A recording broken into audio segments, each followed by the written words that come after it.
Presented by Northwest Folklife and Seattle Cancer Care Alliance. I'm Karen Anderson. And I'm Tom Whitmore. On day 3, our final day, connecting community from home to home, bringing together local culture bearers, artists, creatives, sponsors, and merchants, all on one platform to celebrate our folk life.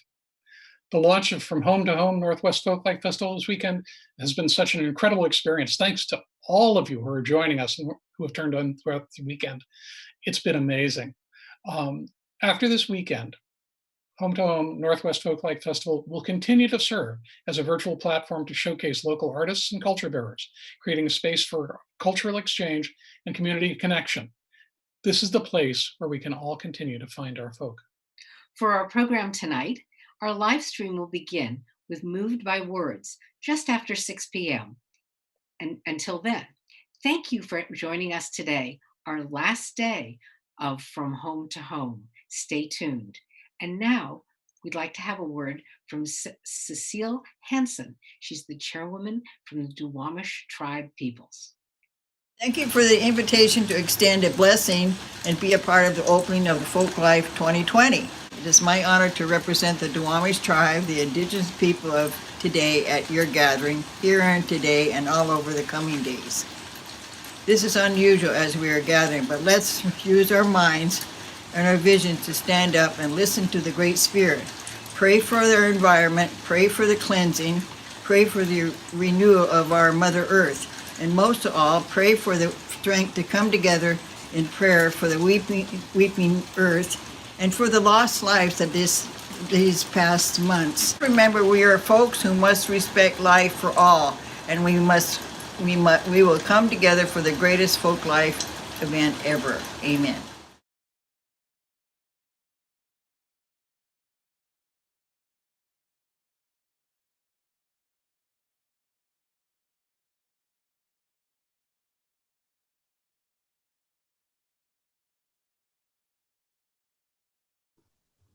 Hi, I'm Kelly Ferriar, Executive Artistic Director of Northwest Folklife. Aloha, I'm Reese Tanimura, Managing Director of Northwest Folklife. Since 1972, Northwest Folklife has provided opportunities to uplift traditions and celebrate the vibrancy of our Pacific Northwest communities. In these unprecedented times, it is more important than ever to know that we are connected, heard, and seen by one another, and that together we can keep an incredible legacy of arts, culture, and heritage alive. In the last few months, our lives have been changed in ways that we have yet to fully understand. With the incredible dedication of our team and our communities, we have pivoted from a 49-year-old gathering on Seattle Center grounds to a virtual platform where you can discover and connect right from your home. We're so grateful for the community power which brings us From Home to Home Northwest Folklife Festival online. Thank you so much to our sponsors, Seattle Cancer Care Alliance, BECU, and BikeWorks. And you, our community who make this all possible. Let's all continue to live our best folk life. And enjoy From Home to Home Northwest Folklife Festival.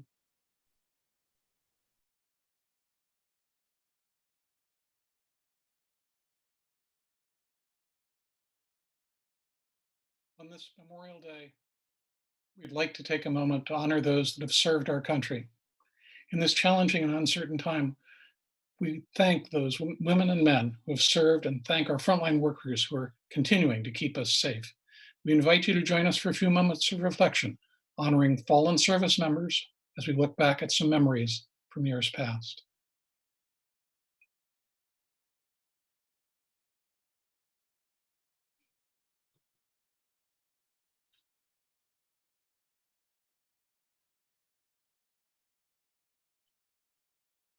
This weekend is also the Living Our Legacy campaign. Throughout the month of May, our goal is to reach $120,000 raised by 1,000 supporters like you. Help us live our legacy of being community powered by contributing to a Living Our Legacy campaign. We hope to reach 100 donors today. So far, 62 donors have brought us closer to our goal.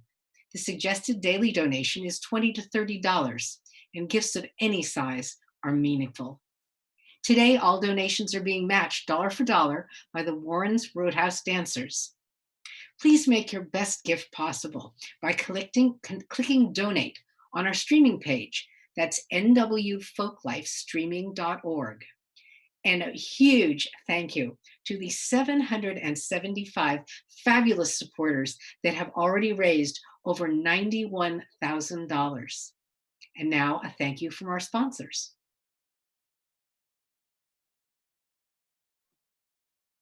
Oops. Thank you to our From Home to Home presenting sponsor, Seattle Cancer Care Alliance. Thank you for keeping our communities thriving and for uplifting and supporting Northwest Folklife's mission of celebrating cultural traditions. Now we want to talk about our merch and virtual marketplace. Although we can't gather in person this weekend, you can still shop from some of your favorite Folklife merchants and support small local businesses. Check out the virtual marketplace today. And check out our own merchandise. I went over and looked. We have beautiful t-shirts, many different sizes, sweatshirts also, hoodies. Be sure to get a look at it. Get your From Home to Home t-shirts and apparel by selecting the merch button at nwfolklifestreaming.org.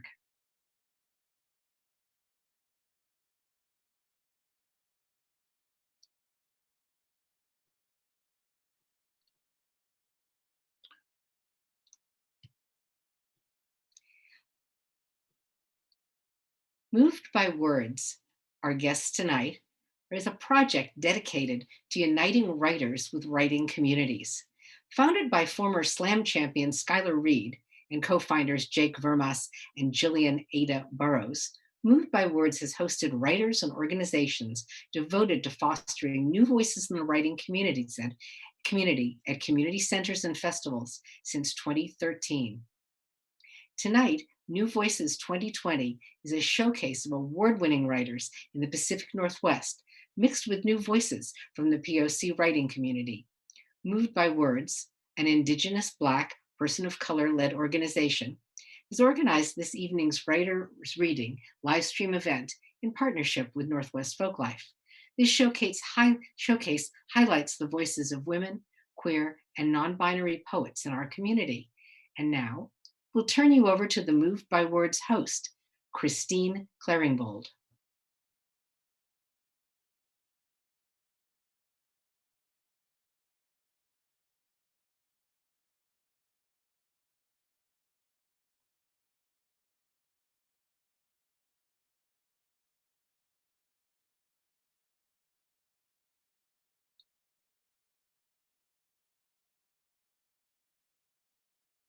Christine, you are on in one. Okay. Hello, everyone. Thank you, Folklife. Wait, we're not live yet. Hold on just a second.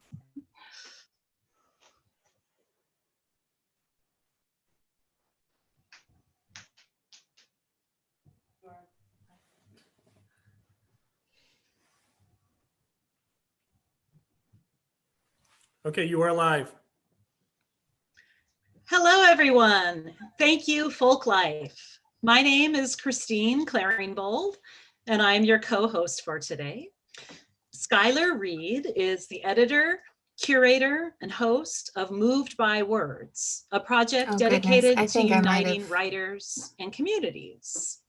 So now I will just turn it over to Skylar to introduce our first performer.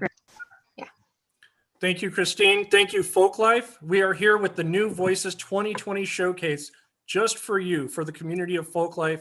We put this together in partnership with Northwest Folklife, with White Noise Reading Series, the Northwest Native Writers Circle. Here with me is Sarah Marie Ortiz, Jake Vermas, and with the Native Arts and Culture Foundation, who gave us the idea and inspiration for this last year. I am pleased to present Miriam Imam Gabrielle, who's a poet, educator, and performer. Their book, Pink Volvo Blue Apocalypse, is forthcoming in 2020. I am proud to have Miriam as our first performer. Miriam? Thank you so much, Skylar and Christine, for holding. Thank you, Folklife. Thank you to everyone being here with us today. I want to offer words of inspiration that are not my own, actually. It's a meme that's been circulating online So from an Karen author and named Naguib Tom, Mahfouz.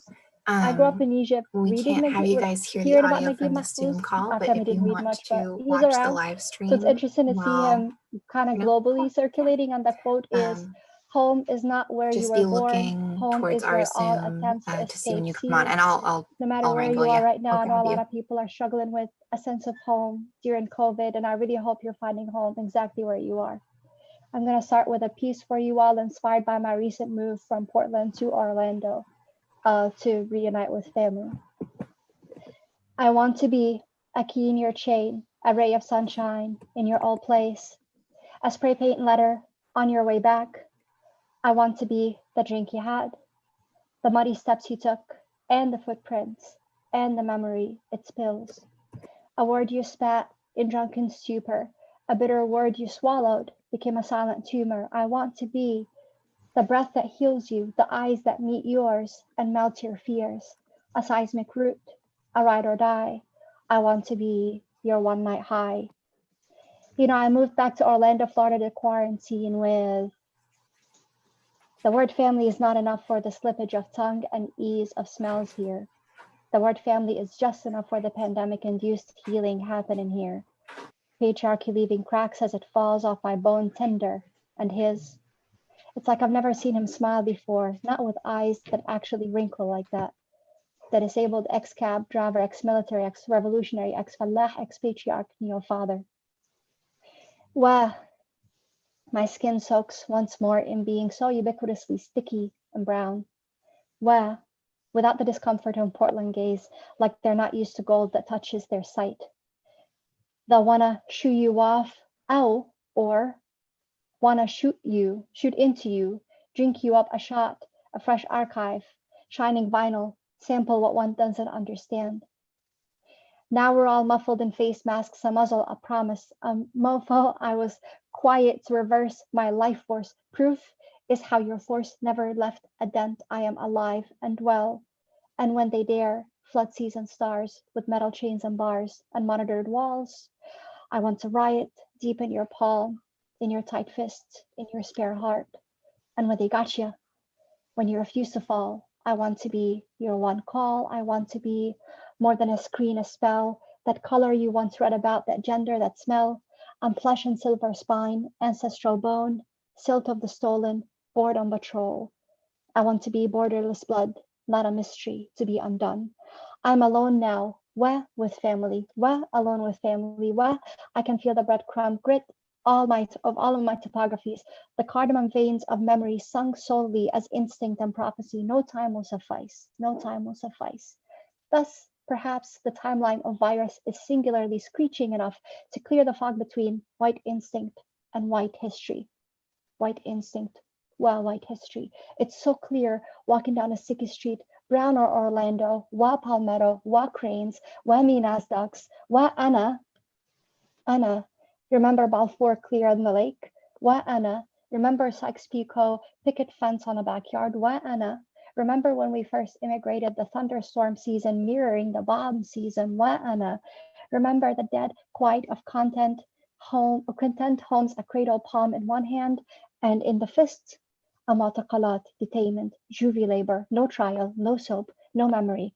But I'm far here, and I'm finally walking thick, wahat, as if y'all walk with me.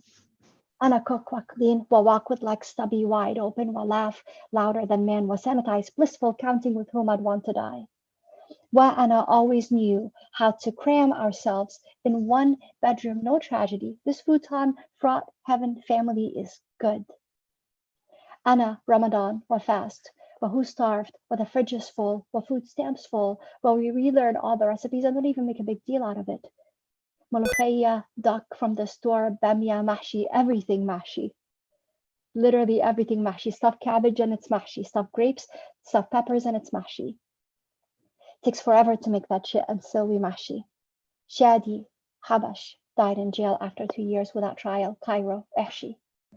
Mustafa Yunus, epileptic, shot in front of the hospital in front of his mother, Tel Aviv, Ehshi. Breonna Taylor, EMT in a pandemic, shot asleep in her house in Not Your Land, America, Ehshi. Now that they know who's dying, it's no longer an emergency, Ihshi. Can a heart be the stuffed? And I want to say, I want a world where we can home, where we long grow. But all I want this round is to be a fly, so dignified in my short life that I can quake, that I can want, then rest my wings, knowing I fought. Baba reminds me how back in the day when folks ask about so-and-so who used to be a revolutionary, the wink wink way to say it was he's gone behind the sun. Prison is a silent scream of global white instinct, white history, borders and fences too. Wataban it is curable. Wataban we are black, brown, and white. Wataban we are gorgeous difference. Wataban we are violent difference, colonized and complicit and occasionally living. We, Akid, swim in the cross-border sauna, musk of swamp memory, sticky against the grain of seas, wet checkpoints. Wa yani Akid wa, taban wa, lazim we dance from a walk, splitting air with illusion recipes and sweaty concepts. Like Sarah Ahmed putting the zoom and azuma, like Zainab Saab, Zainab ya Zainab. Your hands, they stuff so much, they say so much in the seasons because we mahshi Orlando, mahshi Brooklyn, mahshi Portland, mahshi Oakland, mahshi Paris, mahshi Mosul, mahshi Mosul, mahshi Gaza, mahshi Eritrea, mahshi Sudan, mahshi Chile, mahshi Kashmir, mahshi Amsterdam, mahshi Harlem, mahshi food card academia, mahshi Facebook investigative shit talk, mahshi WhatsApp inheritance, Tinder leftism, Baba quarantines before the quarantine. Mahshi with a hug and a spin and a preservation, a death wish stare beneath, thick brows above face mask, now mandatory, what she looking at? Veins in my eyes stretch watery to hold you all tears with me. Quiet, deadly sabr that's patience faces me, a quote-unquote empathy ticking bomb rattling southern cricket simmery. You'll see when we respond. Spawn our clumsy vaudeville that cake dance all over the century, y'all with me. I want to be a key in your chain. Turns out you left it unlocked and I can see the sun again. I first quote unquote immigrated here on a medical scholarship given out to international and inner city kids because my spine was curving, slithering, resisting center, scoliosis they called it. Now I'm echoing medicine in the scenic airborne bloodstream, calling it art. You thought you were queer, Portland, Dayani. It's how you got so queer, poet land, stuck with us home. Thank you so much, Folklife, for bringing us together here online, especially during this time. You can find me online at my IG handle. It is after my drag name, Baba Bunny Yusuf. I will spell it one time for you. BABABXNNY, another Y, USEF. Thank you all so much for being here today. Thank you, Miriam. Next up is Nastasia Minto, the author of this book right here, Naked, which came out last year in 2019 on Eldridge Books. That would be my pick of book of the year if I had choices. Nastasia performed with us at Folklife for our first showcase in 2019. We're proud to bring Nastasia back. Nastasia Minto. Thank you so much for having me. I'm Nastasia Minto. And my encouraging words for our community is to not allow ourselves to be bound by the negative words that society tries to label us with. And so my first poem is going to be Breathe, and my second one will be Bound. I don't know which way to breathe. If I should put my hands up or behind my back, is it going to be COVID-19 or a gunman that lays me flat? I don't know which way to breathe because my nose seemed problematic. I mean, Eric Gardner was asthmatic, and Tamir Rice, he had fake palates, and Sandra Bland, they'll never tell us. So I don't know which way to breathe because every time I untense my jaw, relax my shoulders, I see another dead brown body on TV. I don't know which way to breathe. They hear unintelligent slang from the South. I have to watch the tone from my mouth. I'll keep my button-ups for the streets, but I'll leave the hoodies for the house because I don't know which way to breathe. Or should I leave it for the ventilators? Police said this is a closed casket, and they didn't even try to resuscitate him. I don't know which way to breathe. Will I have enough oxygen in my body to oxygenate me? My lungs, they are shaped like trees, bronchioles like roots, alveoli like blossoming fruits. a gas exchange between the two, but still I can't figure out a way to breathe. How to not only protect this body, but all the bodies that's been proclaimed as threatening. So how should we? How should we demonstrate to our youth how to breathe? Through their nose or through their mouth? You know, should I tell them to leave the hoodie at the house? Should I warn them about pellet guns? Should I tell them not to go on a run?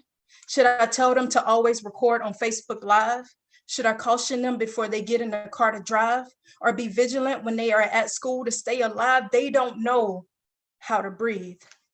And the news of dead brown bodies is continuously increasing their fears and anxieties. So instead of encouraging them to take it one day at a time, I say, let's take it one breath at a time. Let's focus on an inhale. Hold each moment a little bit longer, laughing a little bit harder, singing a little bit louder, celebrating ourselves unapologetically, breathing a little bit deeper, breathing, just breathing a little bit deeper, and a slow release to the exhale, because we are reteaching ourselves and our youth how to breathe.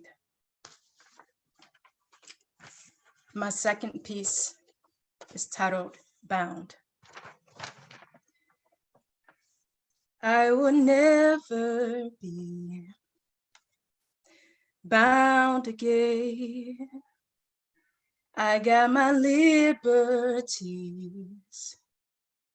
I'm finally free. Said I will never be bound by the imaginary seams that desire to hold me tight, hold me back from the person that I am becoming, a 5'10", brown-skinned, beautiful, confident woman. I am not bound by the words that society used to degrade me. I mean, sometimes my words betray me, but I'm learning, y'all. I'm learning to lean within myself, to trust me before I can trust anyone else. I am not bound by societal faces.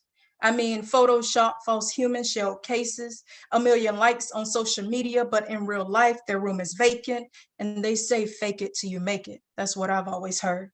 But I am not bound by those words.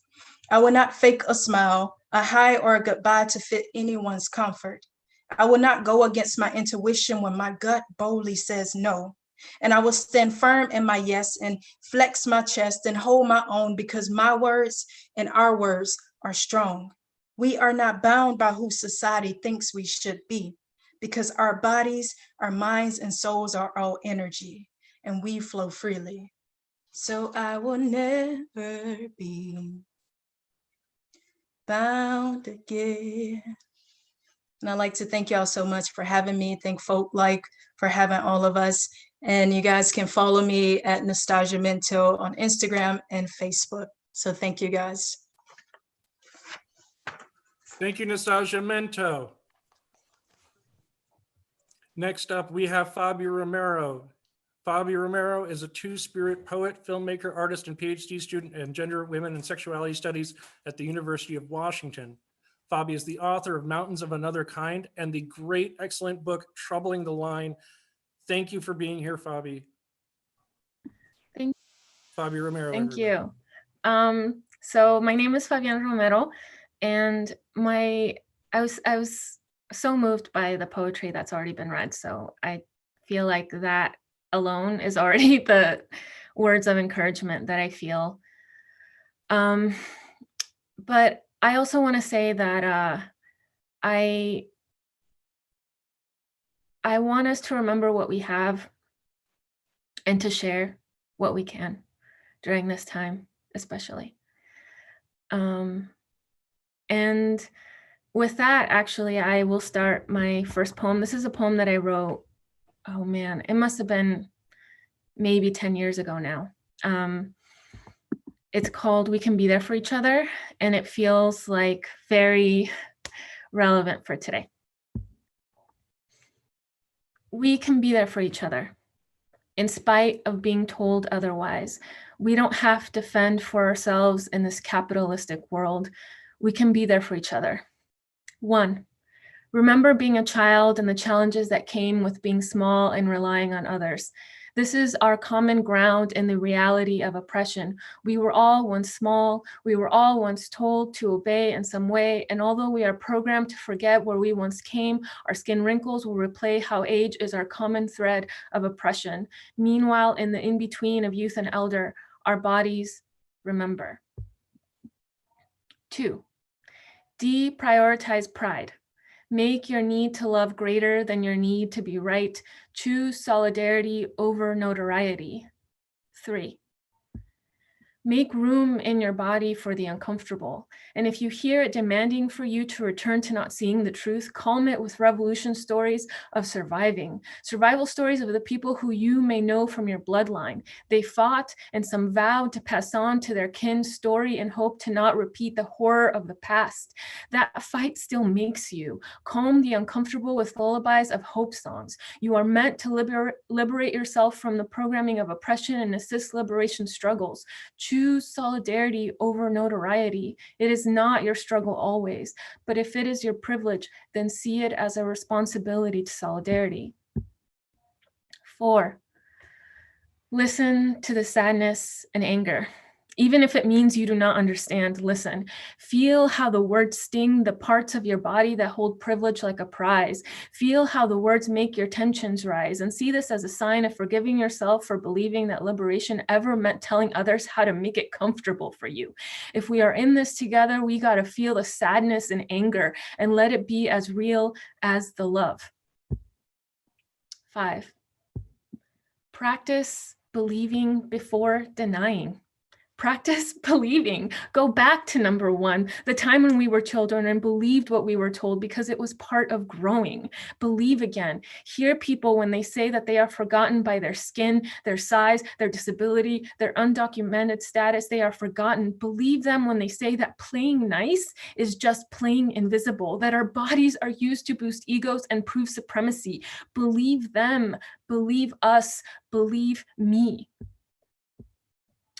6, celebrate the small victories, because there is plenty of hurt, there is plenty of anger, there is plenty of sadness and reasons to give up.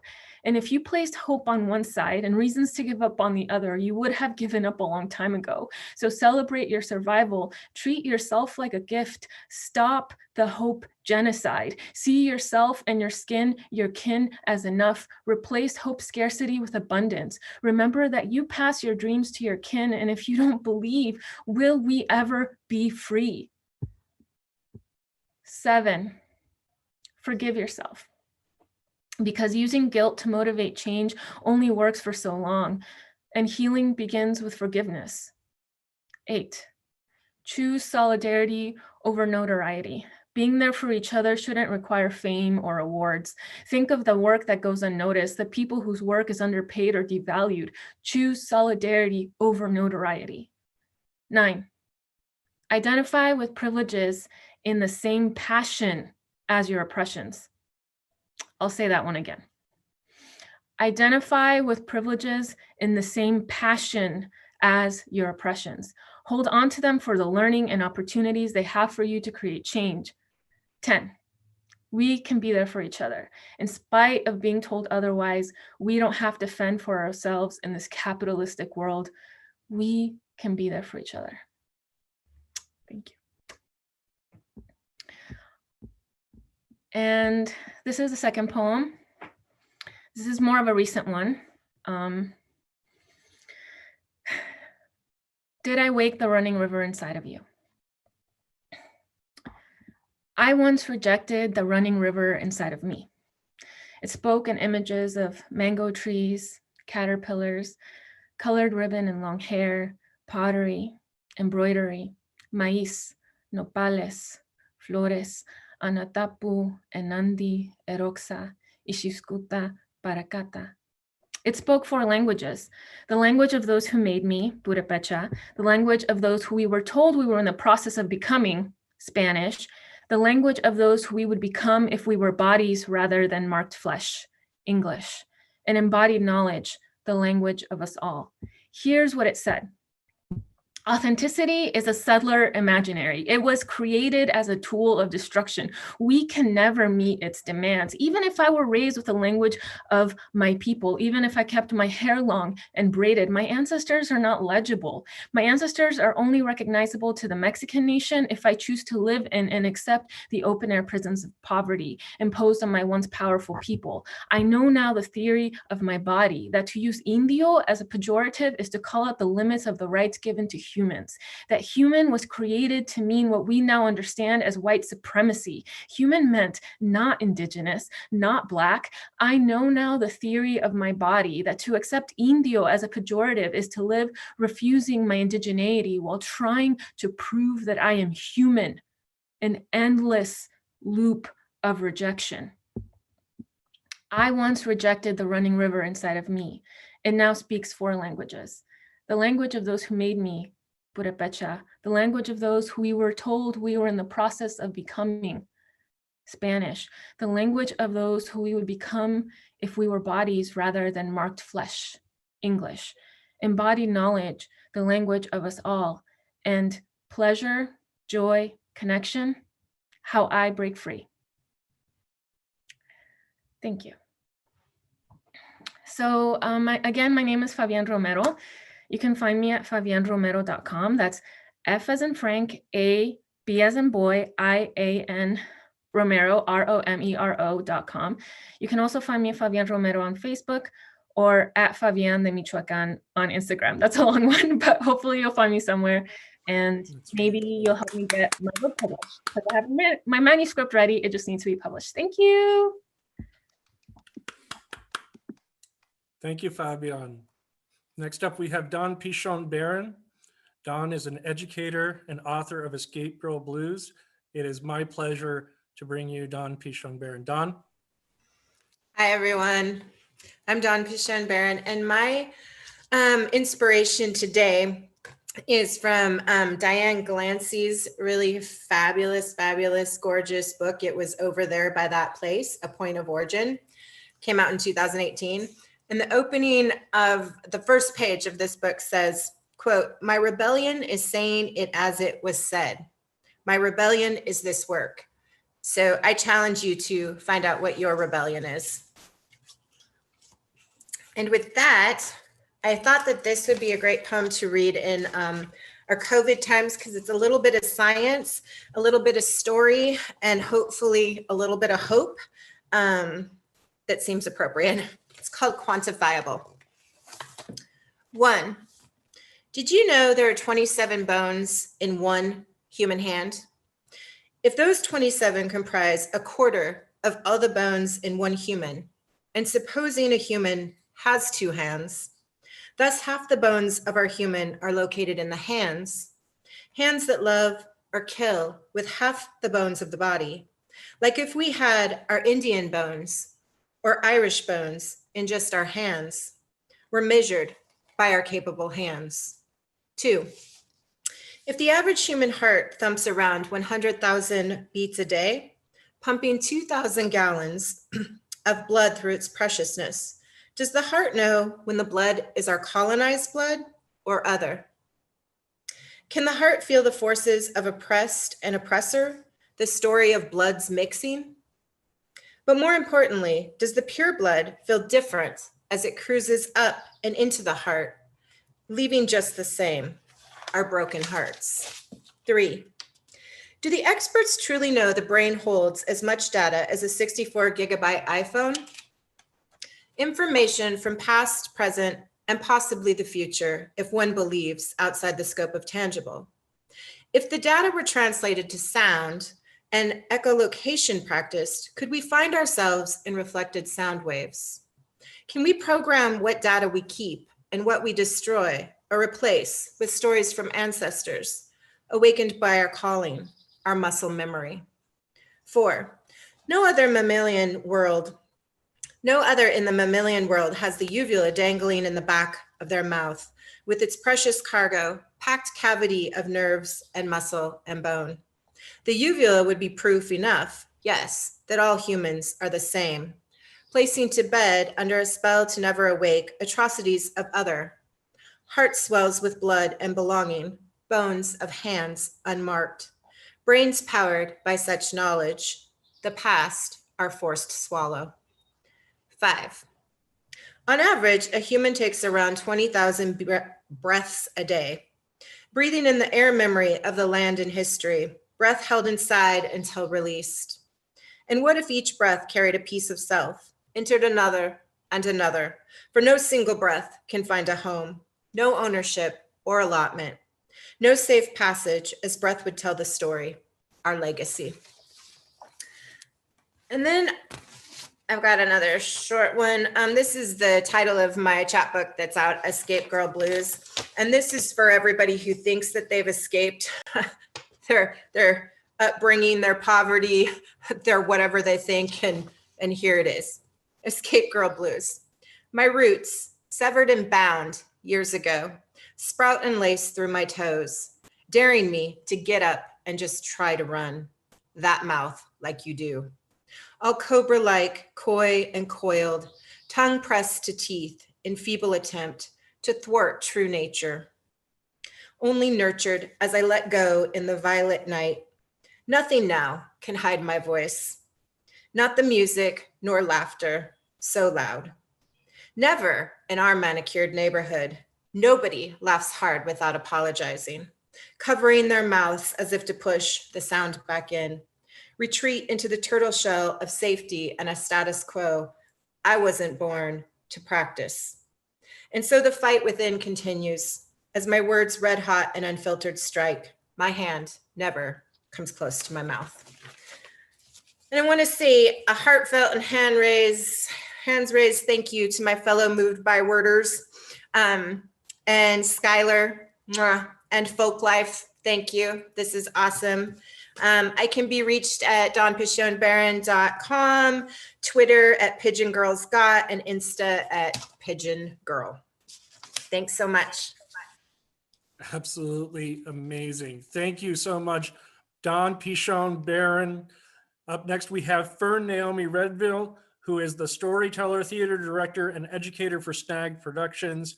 I believe Fern was also part of the Native theater group Red Eagle Soaring, which I drew a lot of inspiration to coming to Folklife and to Seattle for. One of the reasons why I am going to University of Washington to study Native cultures is because of Fern Redville and these wonderful people with the Northwest Native Writers Circle.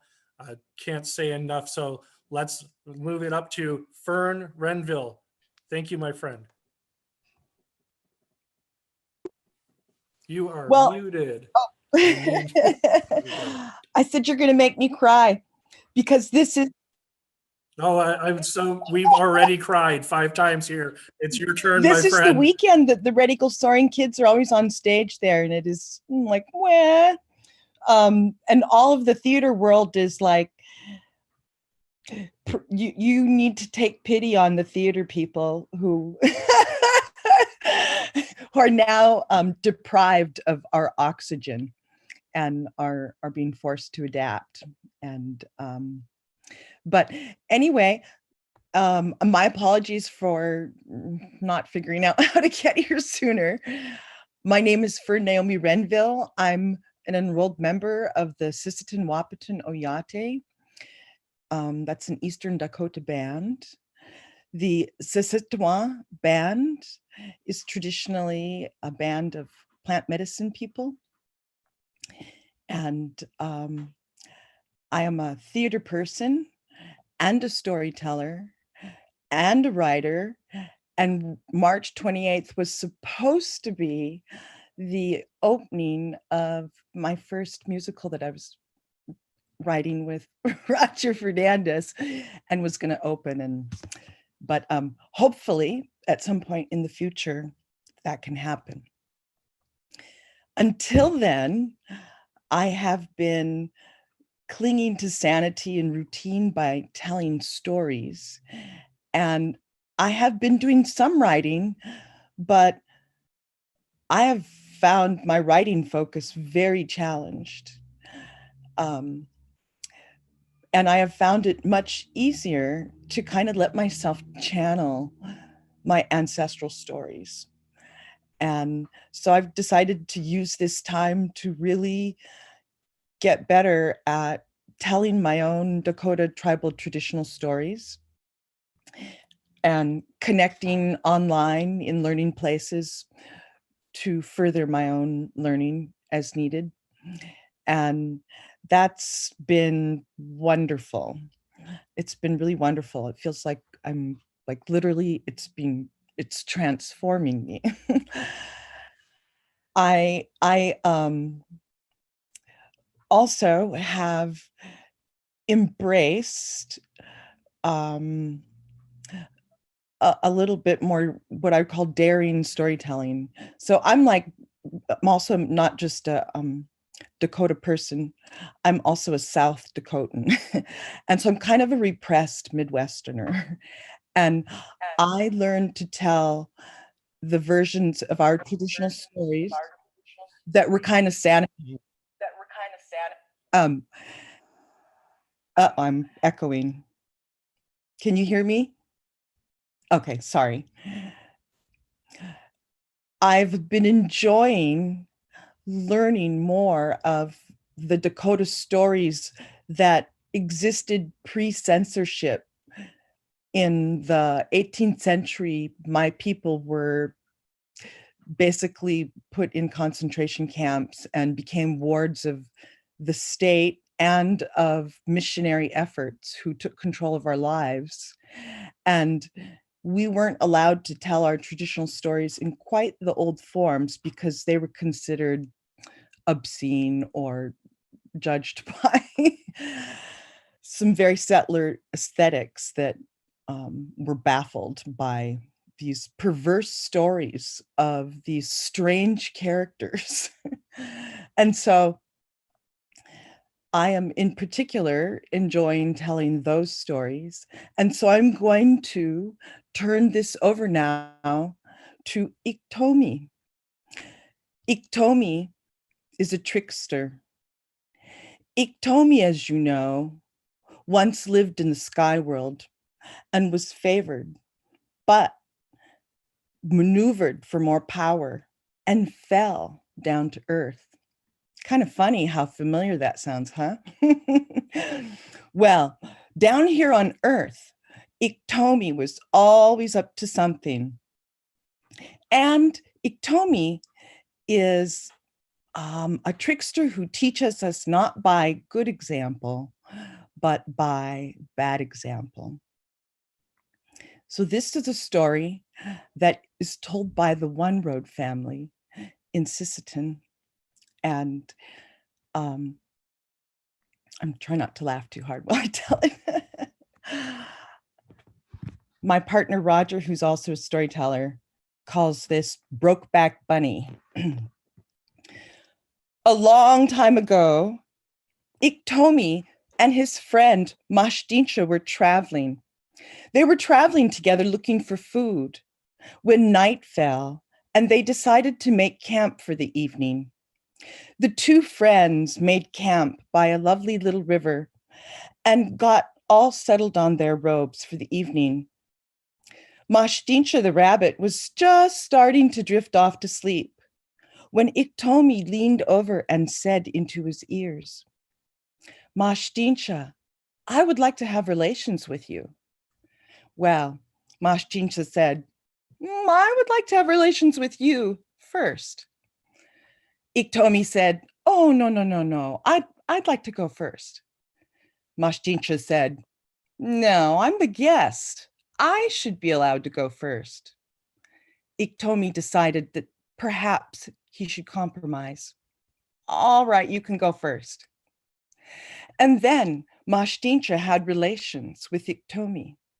Now, when Mashdinsha finished, he leapt off quickly and away and bounded away laughing hilariously.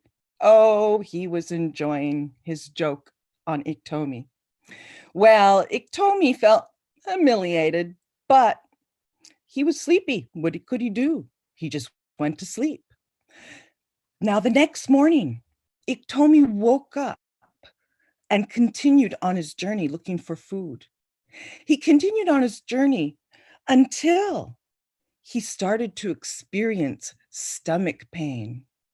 Iktomi's belly started to ache, and he wondered if he had to go poop. That's what it felt like. So Iktomi leaned down and squatted so that he could relieve himself. Well, imagine his surprise when not a poop, but a little bunny came shooting out of his rear end and ran away. Well, Iktomi said, "Come back, my child, come back." Sorry. "Come back, my child." But the bunny didn't listen and bounded away. Well, Iktomi was confounded and angry, but he continued on his way until his belly started to ache again. Once again, he squatted down. Once again, he felt like he was going to have a number 2. Once again, a little bunny popped out and bounded away so fast that Iktomi could not catch it. Well, Iktomi started to get very irate. And here's where the story does get a little weird. Iktomi says, those bunnies would be tasty. I'm going to catch that next one and cook it. Well, so once again, when that pain came on him and he squatted down, that little bunny, but this time, once again, it shot out so fast that even though he had his hands there, it got away. Oh, he was furious. Now Iktomi decided, okay, next time I've got a plan. And he continued on until the pain took his belly again and he had to squat. This time he took off his robe. Now Iktomi had a robe that he really loved and he was quite vain about and proud of. It was made of raccoon skin. Iktomi took this robe and he put it on like a diaper. He wrapped it around his rear end like a diaper. Okay, this time when that rabbit comes out, I'm going to catch it and then I'm going to eat it. Well, so that's exactly what happened. When Iktomi had this pain and he was squatting and this raccoon skin robe was wrapped tightly around his middle like a diaper. No way was this bunny getting away. Well, out it came. He could feel it. It came out. He grabbed it and it was in the robe. He got it. He had it. He had it. Oh, he took that bundle. He took the bundle and he took a stick and he started beating it. I'm going to beat it to death, he said. And he started to beat that bundle. And when he was sure that little baby bunny was dead, he opened up his robe. Guess what he found in there? A piece of poop that he just smashed all over the inside of his robe with his stick. Oh, man.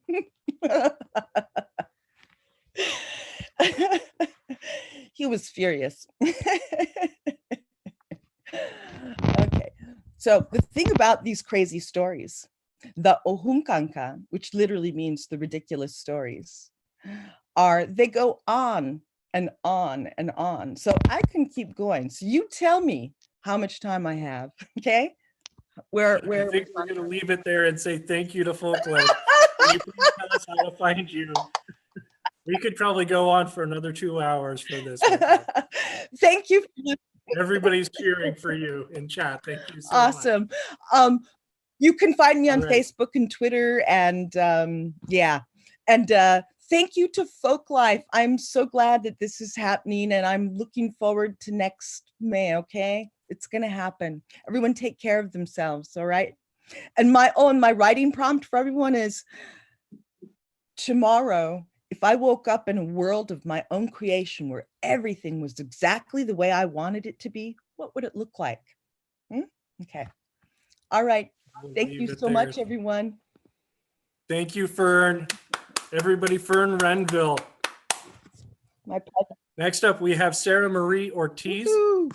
Sarah Marie Ortiz is the author of Red Milk and the co-founder of Northwest Native Writers Circle.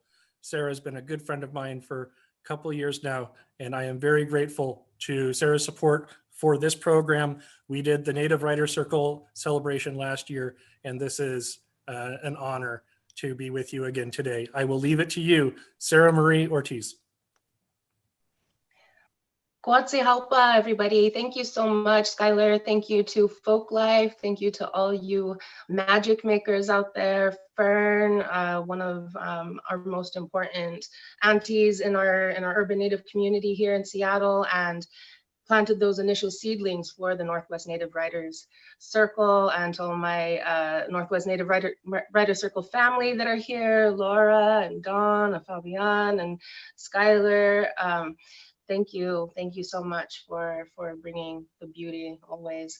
I'm gonna start with, well, the prompt or the creative inquiry point is really just about singing, praying, speaking to place, and how do we do that? How do we use our voices in a way that is reciprocal, in a way that is about deepening our connection to place and to home, whatever that means for you. I am Pueblo Vacama. Pueblo Vacama is in central New Mexico, so I'm a long way from the center of my Pueblo universe, but I'm always home in that way. If you haven't been to Sky City, please come and visit us when we're through this pandemic. I'm actually going to start with a piece that's not my own. I wanted to share a piece by a former professor at my alma mater, the Institute of American Indian Arts, and some of you may be familiar with her. She's a beautiful, beautiful poet, a Chinese-American poet by the name of Mei Mei Bersenbrugge. And this piece is called Permanent Home. 1, I seek a permanent home, but this structure has an appearance of indifferent compoundedness and isolation, heading toward hopelessness. The boy pulls an animal on a leash. The house with the red roof rests between 2 hills. I can look through its windows to the sea. His aggression opposes what in a domestic animal, cold open space, large enough to work with isolation. House is the projection, space around it, intermediary, theater. You don't have to consume the space to exist, distance point to point in which a beloved ruin is middle ground, for example. 2, first house and space negate one another. Then they're a series. The boy watches a mouse run around the rim of a lampshade. He relates wanting to catch a mouse with the room, ground. Wanting a master image obscures ground like objects in space. House and space are composite like my dream, a bubble, lightning, starting point in any second place. 3, rain pours out a gutter onto the poor horse. Horse runs under a tin roof supported by poles. Stockpiles of beams, salvaged wood, brick melt into contextless waste. I understand the situation by perceiving parts, one after another, then reversing in a glance that removes time, so I can intuit contextless waste as ground. 4, the water tank sits on a frame of used wood like a packing crate. I look through it to an extinct volcano. The panorama is true figuratively as space and literally in a glass wall, where clouds appear like flowers and the backlit silhouette of a horse passes by. A file of evergreen secures the cliff amid debris from a crew building as at the edge of the sea. Oranges, dumplings, boiled eggs take on the opaque energy of a stranger. Knowledge as lintel, bond beam model signs holds the world at a distance. A master image like bone condenses from the indistinct point-to-point feeling of self with which construction began. My house returns from outside as if my spirit had been blocking my path when I wasn't going anywhere in particular. 5, materials and freedom combine so materials aren't subjective. The material of space is like having a skeleton to gain a vantage point on seamless distance as in a comparison. It's a style of accumulating materials that does not become a solid thing anymore. Accommodating a view by being able to be seen through is perceptual, not abstract, like space painted white. Give a house the form of an event. Relate it to something there, a form of compassion. Your point of view is, it's solid already, so there's warmth. In this primitive situation, pure form translates a former empire of space as wilderness. Chinese space breaks free from the view in front of me while my house continues to rotate on Earth. And this piece that I'm going to share with you now is included in a beautiful collection called, it's an edition of the Yellow Medicine Review that came out this past fall. This is called Bird Poem. I slept. A dark one or two came, and upon its slender back, a specter, an itch, and then one more, and then another, soon enough, all over, and it lasted for hours. While the tumult became sea spray and sunder not too far off on the bluffs. A crude curvature of body and something to say, the ghosts ticking inside, scratching at their skin sleeve, and then the sun with its cones of light and the voices of starlings not too far off, and the itching stopped. Winged body, how now?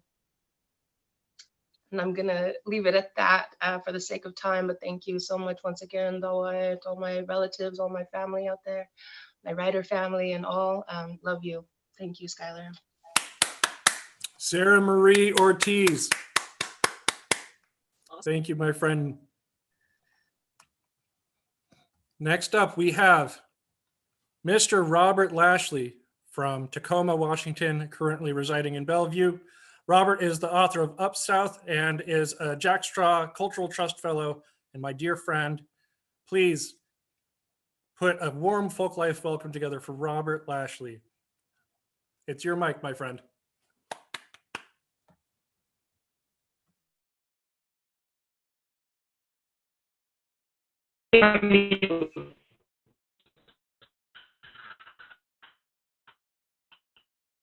I am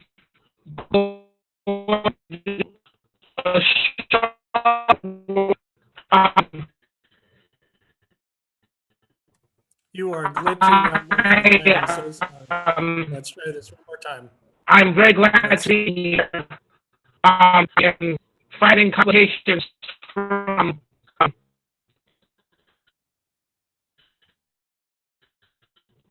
I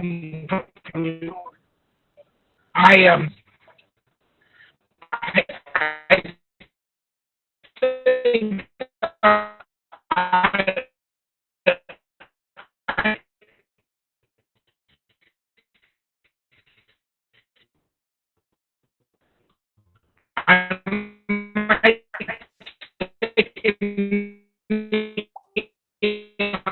Okay, we're going to move it to Michelle Ruiz Kiel. I'm sorry, Robert, we're glitching out on you.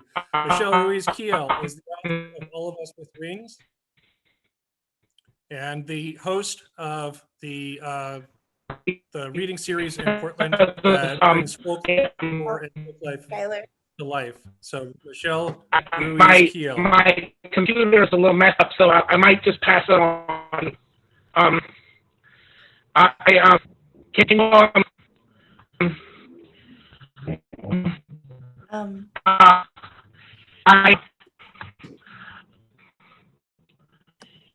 Yes, we got you. Thank you. Sorry Thank about you, Bobby. that.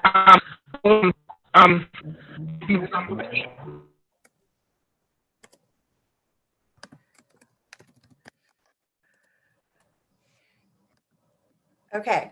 All right, thank you. I apologize. We're having some technical difficulties there. Michelle Ruiz Kiel is the author of All of Us with Wings and is the host of the All Kinds of Fur, the reading series in Portland, Oregon. Michelle Ruiz Kiel. Hi. I wanted to read to everybody today from an essay that actually became the author's note. Oh, no sound? Can you guys hear me? That's good. Okay. I wanted to read from an essay that became the author's note in my novel, All of Us with Wings. And it's sort of, when I thought about what I would want to communicate to my community, I felt like that essay sort of said it all. So I'll just read it to you. All of Us with Wings is my first novel.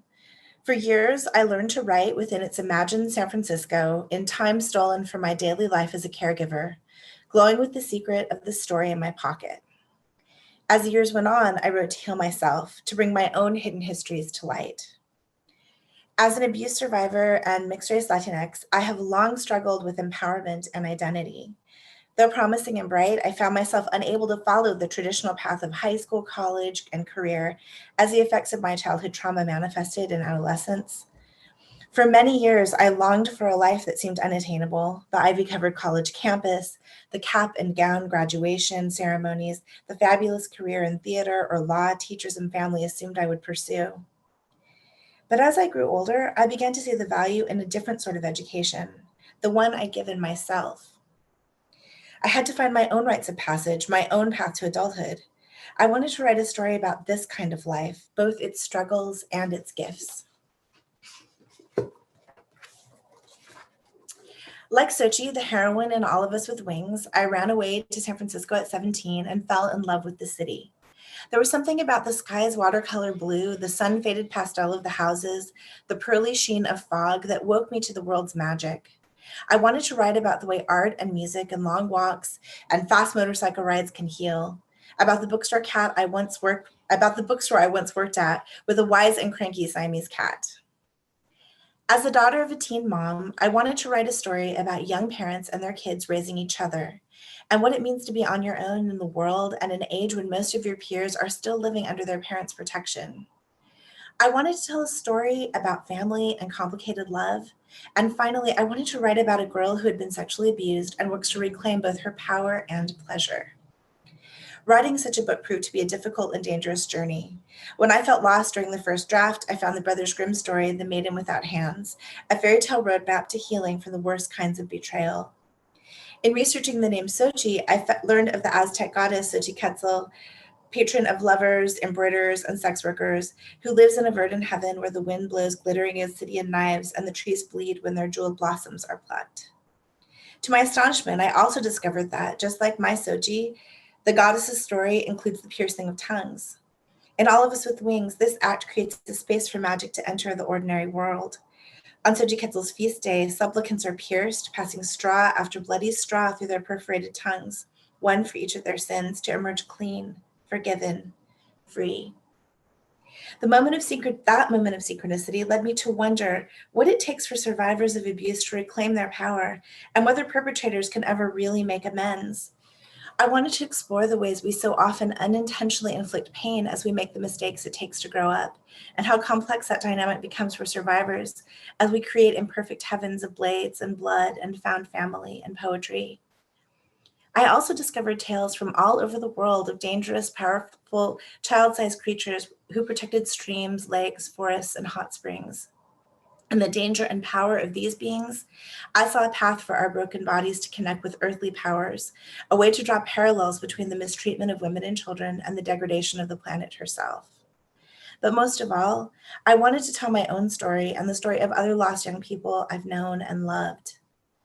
Abuse can make us self-destructive. Sometimes we blame and want to hurt ourselves.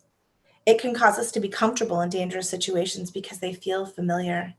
It can drive us to do dangerous things because we long for relief and want to feel good. Sometimes we can avert danger by avoiding it.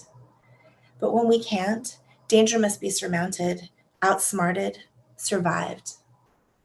Because All of Us with Wings is that kind of story, the characters sometimes make mistakes. There's drug use and sex and very real danger, both emotional and physical. But there is healing too, a thread leading out of the labyrinth.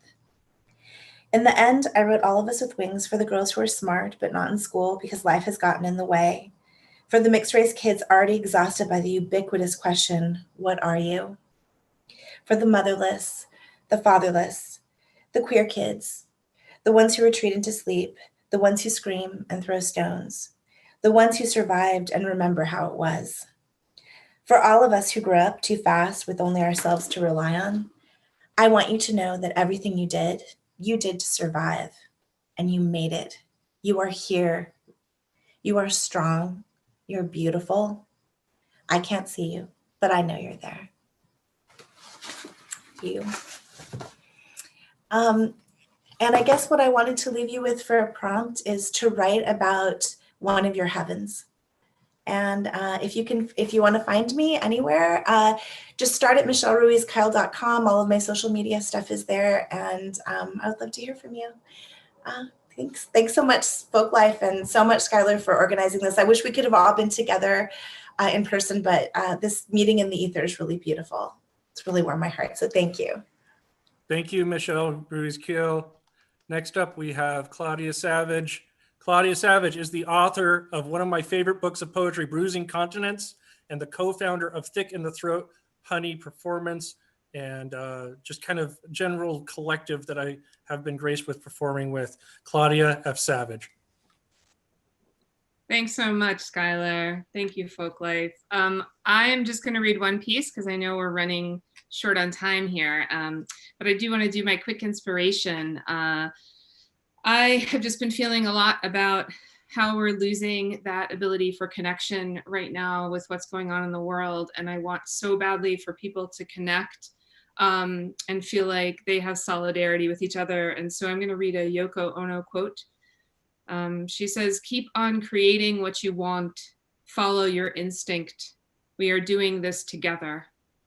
So I just think whatever you have the ability to make in the world and to give to the world, I applaud you right now for doing anything that you can do. So I'm going to read a piece from a book I'm working on about Syria and jazz improvisation.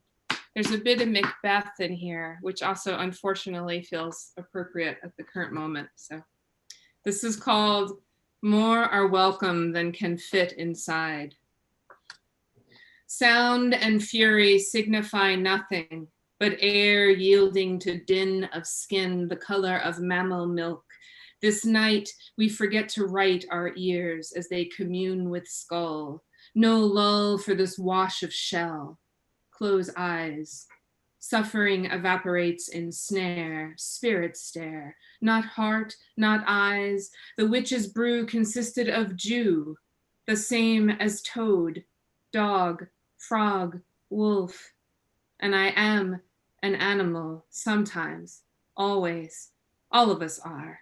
Swept away by thunder or bass, light through the window in afternoon, pale as lace, though it is always your face, an open door to the street.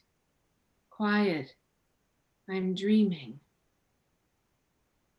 A country. Let me dream a country.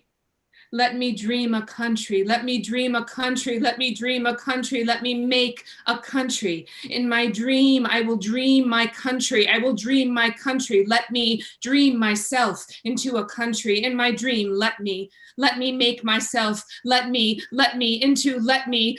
dream into a country that is mine, so I can learn how to be.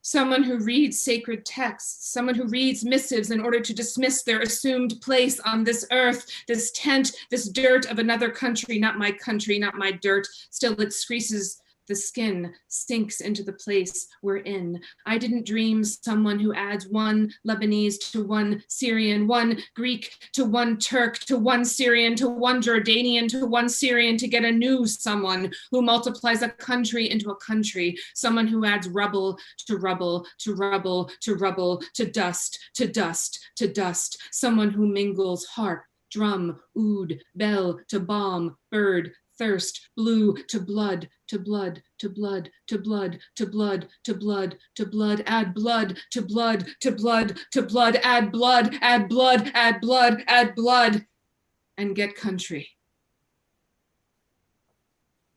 Thank you. I will, you can find me. Thank you, Folklife. Thank you, Skylar, and Jake, and Sarah. Thank you all so much. You can find me at ClaudiaFSavage, you can .com, and also Thick in the Throat Honey, which amusingly you can find when you do internet searches. That's my handle for Instagram, but also you can find cures for phlegm, which maybe you need at this time as well, like honey, I'm not sure. So we all need to be cleared out today. Thank you for setting a full full emotional cleanse there. Thank you, Claudia F. Savage. Next up, it is my extreme pleasure and very great honor to present to you Laura Day. Laura Day is the author of Instruments of True Measure, a gallerist and artist extraordinaire. I have had the pleasure of reading with Laura at Bellevue College. A special shout out to Natalie A. Martinez, who I owe a debt of gratitude for hosting us at the Bellevue College.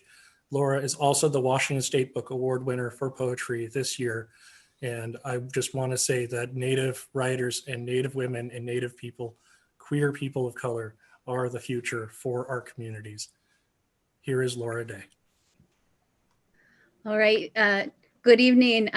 Nyahweh to everybody for your really incredible, beautiful gifts here tonight. Thank you so much to Skylar, to Christine and the organizers, to Folklife.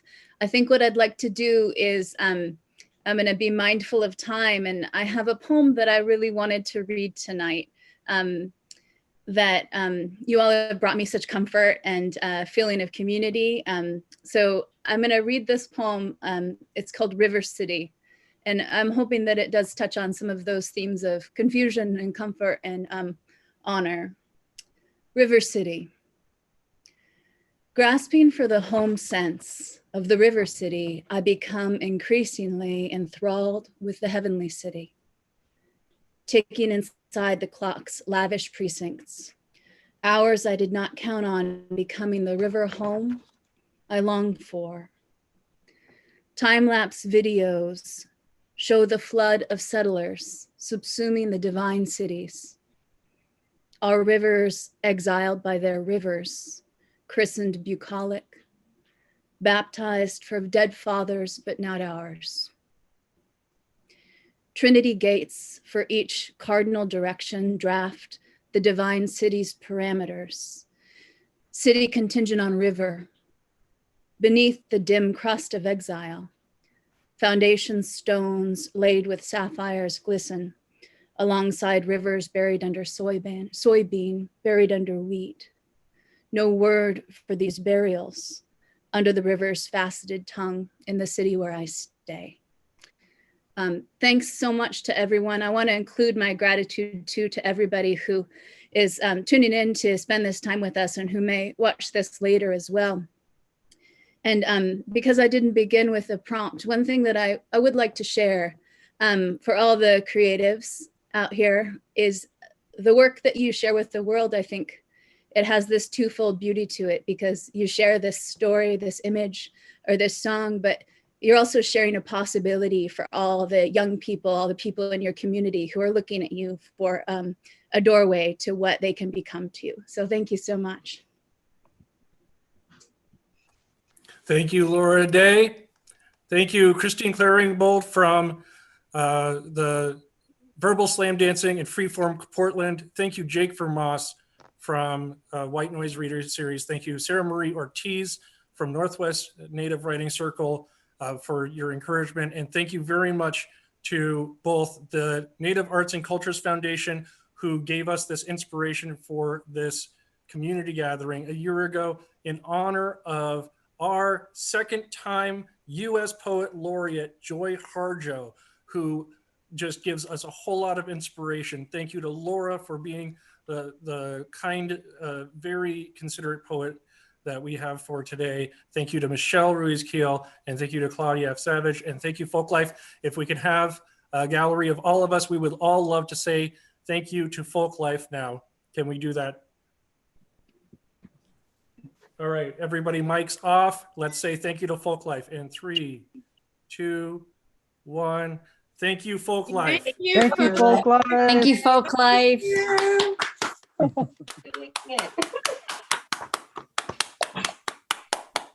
You. Can we mute now? Well, it was an honor.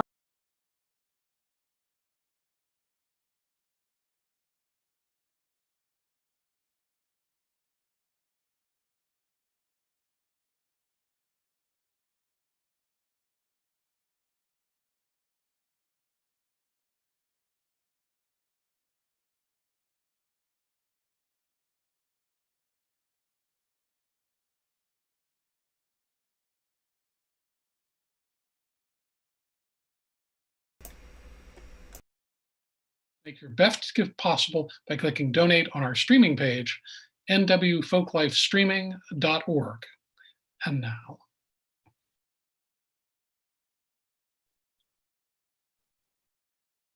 We are absolutely delighted to introduce